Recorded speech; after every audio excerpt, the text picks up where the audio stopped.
Natalia on Luxury with Natalia. I am joined today all the way in Costa Rica by Ofer Ketter, who is just amazing.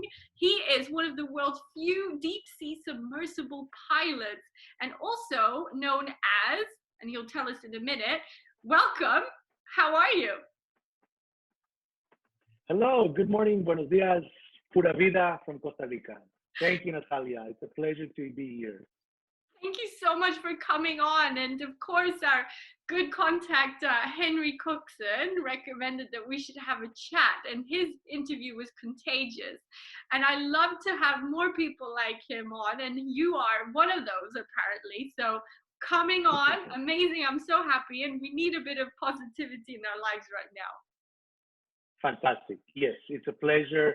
It's a beautiful morning here, and Henry and I definitely share an equal passion for our planet. So yes, I'm happy to share those stories and that passion with you today and all the viewers.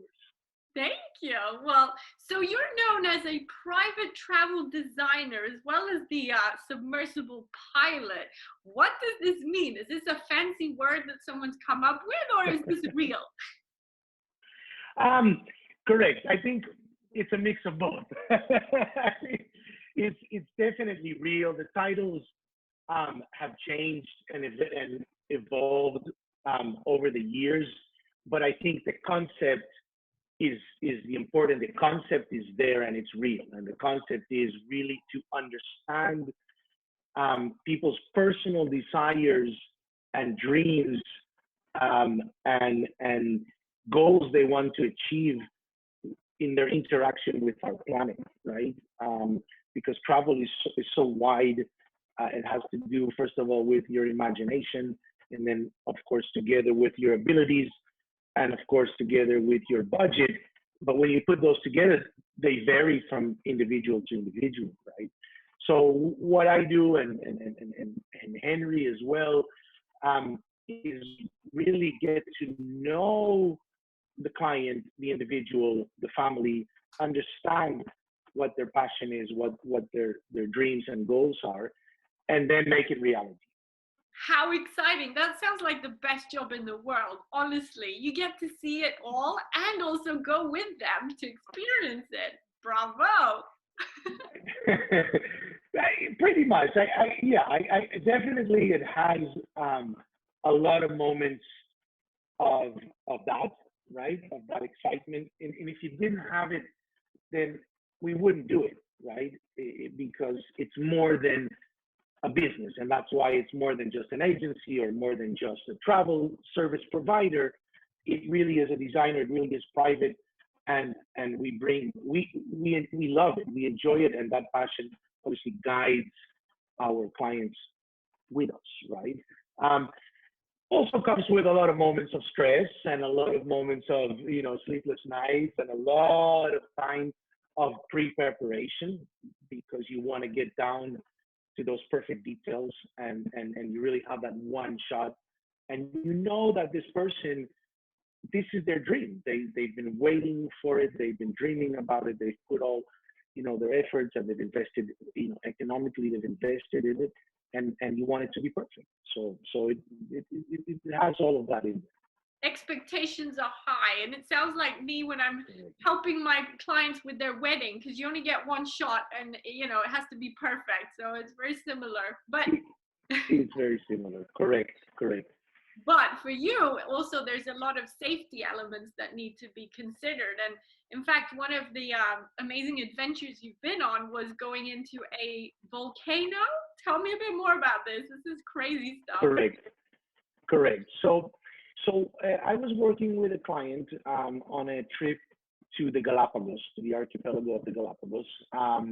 And this was a yacht-based trip, a private yacht. So the owner, his yacht, the crew, his family. And the Galapagos is one of the most amazing national parks on the planet, by far, no doubt. And the reason, besides the natural phenomena, is also the way that it's controlled and the way that it's managed. And it's done incredibly with a very organized park service and system.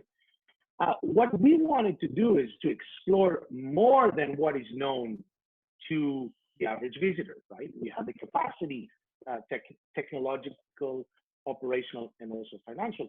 So we bonded with the park, and we said, listen, we're going to provide our abilities and the knowledge and the information that we collect to the efforts of the park. And it was a match, it was a perfect match. One of these sites, the island itself is known. It's part of the archipelago Genovesa. And actually the visitor ships that come in for the day, they anchor inside the bay. This bay is a crater of a volcano. Okay, so you have to imagine a volcano that then you have the ocean surface and the island sticks above, but under it, it's a volcano, and inside is a crater. So we anchored exactly where all the ships would anchor. The only thing was that we had a submarine that could go down to 300 or 400 meters. And so the owner said, listen, I want to do it. This is, for me, it's a personal interest, and please, Ofer, let's plan a dive. Now, no one's ever done it. No one's been down there before. There are no maps. There's no guidelines. And so the both of us that morning, and I didn't have time to even pre-dive it. So it was really the first time. And it was me and the owner inside the submarine. And we started to descend, and very soon we lost natural light. So natural light depends, but some places with very good visibility, you know, in the South Pacific, very clear waters, you can still see sunlight at maybe 200 or even 200, more than 200 meters. Here, very soon, it got very dark. Even our very strong, you know, floodlights became small, you know, pen lights. And we have a temperature gauge that gives us the water temperature outside the submarine. And it was starting to rise. And I was like, interesting. And then we started to get closer to the walls of the crater, and we actually started to see sulfur drops underwater. And I think, I have to go back into the logbook, but I think we were definitely at close to 200. I think we passed the 200-meter mark where we reached the bottom, and the bottom was very, very silty. You could really see this volcanic mud, just like you would see in a spa, right? Just like the mud you would put on your skin. Yeah, exactly. Of course, we couldn't smell it because the submarine is we can't smell, we can't feel. We could just see temperature rising, and we could see the formations. When we came back up and we opened the submarine hatch, that's when we smelled the sulfur, and also we could see all this volcanic sulfur mud stuck to the bottom of the submarine. So really what we proved was that it's an active volcano, which was not known. Because of the heat and the sulfur activity, we can prove that it's an active volcano. So that was a discovery. Goodness, and all these boats up there. I mean, if something really happened, boom. Yeah, I think, I mean, right. I'm not a geologist. I'm not a scientist to say how active that activity is and what are the chances of it reactivating, and what happens if it happens at 200 meters under the water. Of course, it's more technical, but yes, it's active. It's active, and so it's that. And of course, the excitement of going down into the darkness and then starting to see the temperature rise. It was definitely one of the dives I'll never forget. Fantastic. That sounds like, you know, you want to do it. It's not just in the movies that this happens. You can actually do it. Correct. Exactly. Yes, absolutely. And I want to say that in every expedition, really, I want to say even almost in every submarine dive, there is going to be something new, just because no one goes down there, and the ocean is so vast, and the percentage of what we know and how many times we've been there is is minute. And so I want to say that even, stop me or guide me, or I can keep on talking about more stories. But, in every dive, I have a story about something that is unique and that is a first. So you guys doing little videos about this? I mean, I know it's a private expedition, most of right. Do you get content that other people can see and relate to? Is this like National Geographic Cooks and Adventure style? What's the gist? Okay, so specifically, I mean, I want to say the answer is everyone is a different answer, really, because it depends on, first of all, the client, right? It depends on obviously who's funding the dives. With Henry and Cooks and clients, normally you're talking about very private individuals, but at the same time, the footage of wildlife that we find is voluntarily donated to science because it's not involving the characters of who's behind the camera. It's about what we see down there. So yes, there is a lot of mindset that goes into what do we do with what we find. For example, our last expedition that we did earlier this year was to the Solomon Islands. And one of the things that we concentrated on that expedition was mapping, high resolution, detailed mapping of the seafloor. And all of this data is donated to a global database called Map the Gaps, which is a part of the Seabed 2030 project, with the objective of having the first ever map of the ocean floor. We don't have one as humanity.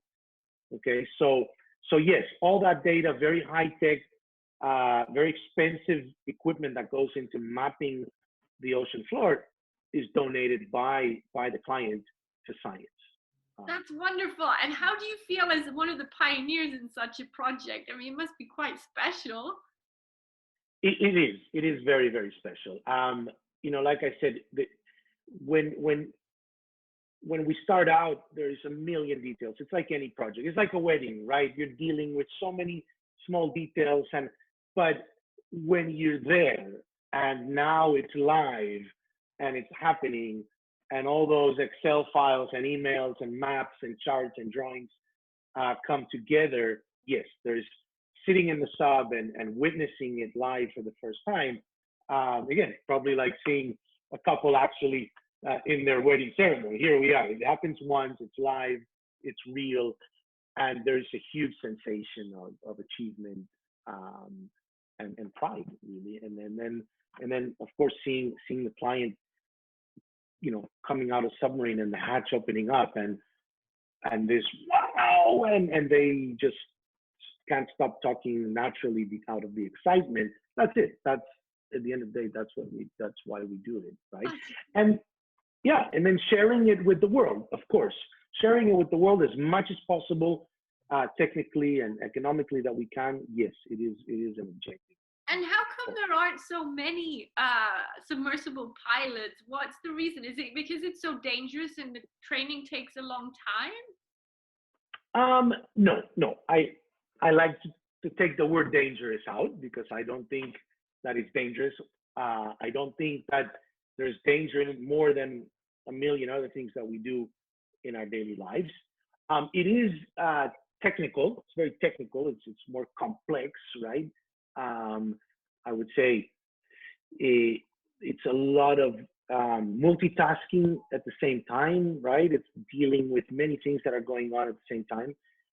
The reason I think, though, it's quite rare is just because it's a young industry, right? If we go back to the history of submersibles, like you said, it's either a scientist or military, right? Or maybe a bit of industry, but the rest of us, the common people of the world, we don't have access to that information or even to those machines.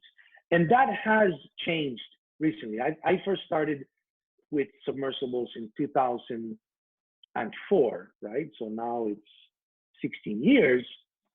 Yes, I'm seeing a very sharp, relatively sharp growth in the amount of pilots being trained, the amount of submarines being constructed, and then the amount of owners and people actually experiencing them. So yeah, it's a combination. It's a combination of an industry that's expensive, that's sophisticated, that's technical, but I think it's growing.